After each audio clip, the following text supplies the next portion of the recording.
নমস্কার, নির্মল অ্যাস্ট্রো থেকে আপনাদের সকলকে জানাচ্ছি স্বাগত। রাধে রাধে। আপনারা সবাই ভালো থাকুন। আজকে আমার আলোচ্য বিষয় হলো মকর রাশি 2026 সালটা কেমন যাবে। আপনারা জেনে থাকবেন যে 2026 সালটা ইংরেজি টোটাল করলে সেটাকে 1 দাঁড়ায়, অর্থাৎ কিনা রবির বছর। এই রবির বছর আপনাদের কেমন যাবে সেই বিষয়টাই আপনাদের অবগত করব। রবি আপনাদের কিন্তু অষ্টম ঘর, অর্থাৎ অষ্টম ঘরের অধিপতি হচ্ছে রবি। তাহলে আপনাদের রবির বছরটা কীরকম যেতে পারে?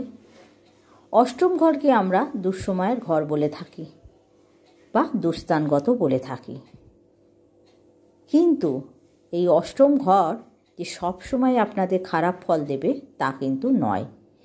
এই অষ্টম ঘর থেকে আমরা অকাল্ট সায়েন্স, গুপ্তবিদ্যা, উচ্চ শিক্ষা অর্থাৎ কিনা যারা রিসার্চ ওয়ার্ক করতে চাইছেন সেই ধরনের বিদ্যা কিন্তু আমরা দেখে থাকি।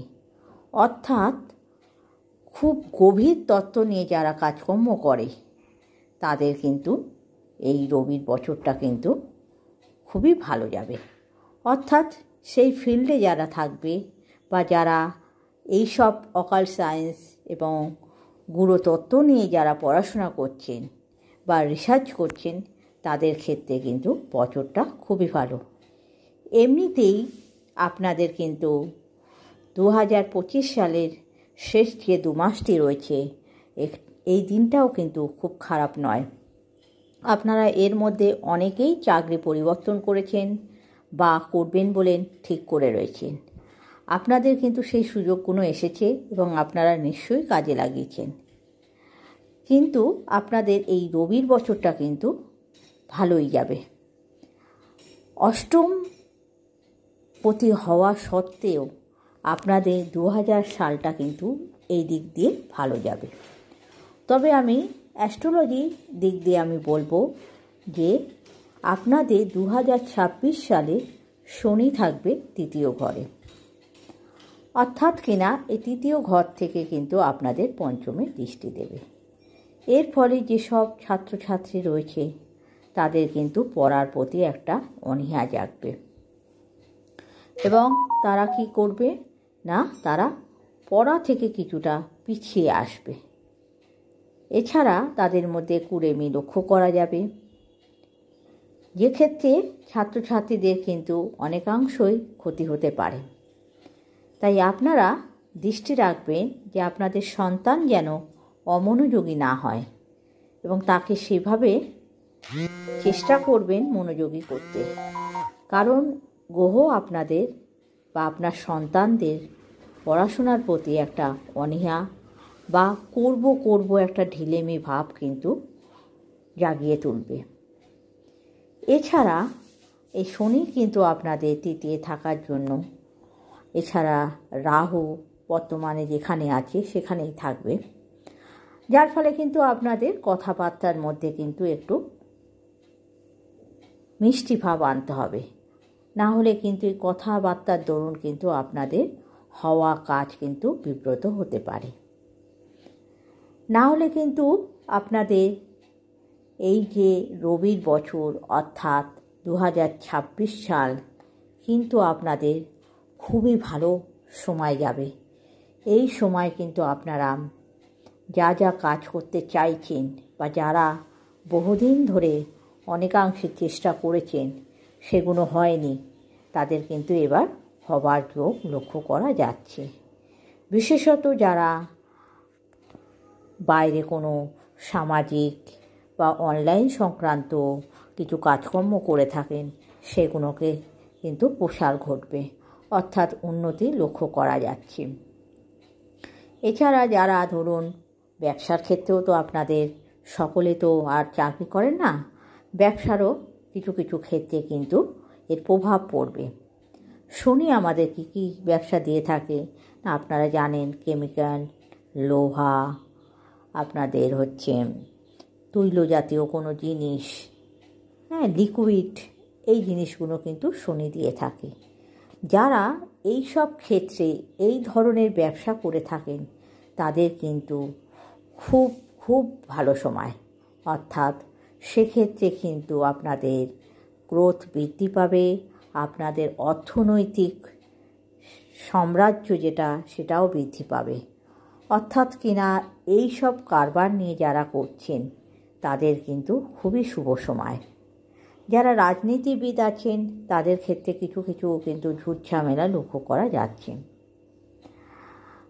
যারা এই ধরনের পেশাকে, যারা রাজনীতিকে পেশা হিসেবে নিয়েছেন তাদের কিন্তু বাক অর্থাৎ কথাবার্তার মধ্যে একটা সৌজন্যবোধ রাখা দরকার। রূঢ় কথাবার্তা বললে কিন্তু আপনাদের রাজনৈতিক জীবনের ওপরে প্রভাব ফেলতে পারে। এছাড়া লক্ষ্য করলে দেখবেন যে আপনাদের কিন্তু অনেক কিছু না পাওয়া জিনিস বা দীর্ঘদিন ধরে আপনারা যে চেষ্টা করছেন সেই জিনিসগুলো কিন্তু এবার হতে লক্ষ্য করা যাচ্ছে। অনেকেই কিন্তু শুভ খবর পেতে চলেছে বা পেয়েছেনও ইতিমধ্যে। কারণ আমাকে অনেকে মেসেজ করে, ফেসবুকের মেসেজ বা অন্যান্য জায়গায় করে কিন্তু তারা বলছে যে চাকরি পরিবর্তনের অফার এসেছে, আমরা কি পরিবর্তন নেব কি নেব না ইত্যাদি বিষয় নিয়ে। চাকরি আপনাদের পরিবর্তন করা সময় কিন্তু এখন আছে, সেহেতু আপনারা চাকরি পরিবর্তন করতে পারেন, উন্নতি কিন্তু আপনাদের লক্ষ্য করা যাচ্ছে। এছাড়া যারা সরকারি চাকরির জন্য চেষ্টা করছেন তাদেরও কিন্তু এই 2026 সালটা কিন্তু খারাপ নয়, সেক্ষেত্রেও কিন্তু আপনাদের কিছুটা প্রভাব ফেলবে। তবে এটা বলতে পারি যে সবটাই তো আমাদের, এটা আমরা যেটা বলে থাকি গোচরগত পরিবর্তন, বড় বড় গ্রহদের ওপরে নির্বাচন করেন। এই গ্রহদের যে নির্বাচন বা গ্রহরা যেখানে রয়েছে বর্তমানে তার উপর ভিত্তি করেই কিন্তু আমরা এই প্রেডিকশানগুলো করে থাকি। কিন্তু যার যার একটা নিজস্ব ব্যক্তিগত চার্ট আছে, ওই চার্ট যদি শুভ থাকে তাহলে কিন্তু আপনারা শুভ ফলগুলো অতি সহজেই পেতে পারেন। যাদের ধরুন একটু 19-20 আছে বা কোনো রকমের সমস্যা আছে তাদের তো সমস্যা তৈরি হবেই। তারা হয়তো অনেকে নাও পেতে পারেন, তারা হয়তো বলতে পারেন যে আমাদের জীবনে তো এটা হলো না, আমরা তো পেলাম না। কিন্তু সবটাই তো আমরা এটা সামগ্রিক রিপোর্ট বলছি, এটা সবটা না আপনাদের জীবনে নাও মিলতে পারে। আপনারা তাহলে তখন বুঝে নেবেন যে আপনাদের চার্টে কোথাও না কোথাও কিছু সমস্যা আছে যার জন্য আপনাদের হচ্ছে না কিন্তু অন্যদের হচ্ছে বা অন্যদের হচ্ছে। এমনিতেই মকর রাশিকে একটু সংগ্রাম করতে হয়, এবং যাদের ধরুন যে মকর রাশি এবং লগ্ন আলাদা তাদের কিন্তু একটু তো সমস্যা তৈরি হবেই।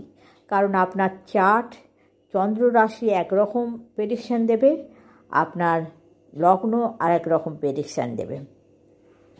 অনেক সময় দেখা যায় যে আপনাদের দুটোই বিপরীত হয়ে থাকে, তার ফলে কিন্তু আপনাদের কি হয়, ফল পেতে দেরি হয়ে যাবে। যেমন আমরা জানি যে রবি শনির কিন্তু শত্রু, অর্থাৎ কিনা এদের খুব একটা মিল নেই। কিন্তু এইটাই যদি আপনাদের যদি মকর রাশি সিংহ লগ্ন বা সিংহ লগ্ন মকর রাশি বা রিপিটেড যদি কিছু হয়ে থাকে তাহলে কি হচ্ছে, আপনাদের বিপরীত একটা তো ফলাফল থাকবেই। যারা চন্দ্র রাশি এবং লগ্ন এক তাদের ফল কিন্তু আলাদা হবে, কারণ তারা যেমন ভালো ফলটাকে ভালোভাবে বেশিভাবে গ্রহণ করতে পারে বা পায়, আবার ঠিক তাদের ক্ষেত্রেও একটু বিপরীত কাজ করে। যদি কোনো খারাপ গোচর চলে তাহলে কিন্তু লগ্নের দিক দিয়েও আপনাদের চন্দ্রের দিক দিয়েও একই খারাপ ফল দেখা যায়, যার ফলে তারা খারাপ ফলটা প্রচুর পরিমাণে পেয়ে থাকে। তাই যদি গোচর ভালো ফল দিয়ে থাকে তাহলে যাদের চন্দ্র রাশি এবং লগন চাঁদা যারা আমরা বলে থাকি যে লগ্ন এবং রাশি একই, তাদের কিন্তু ফলাফল ভালো হয়। নমস্কার। যদি আমার এই ভিডিওটা আপনাদের ভালো লেগে থাকে তাহলে একটা লাইক করবেন, যদি কিছু বলার থাকে তাহলে একটা কমেন্ট করবেন, আর যদি মনে করেন যে আমার ভিডিও দেখতে ভালো লাগছে বা শুনতে ভালো লাগছে বা আপনাদের জীবনে কিছু প্রভাব ফেলছে তাহলে একটা সাবস্ক্রাইব করতে ভুলবেন না।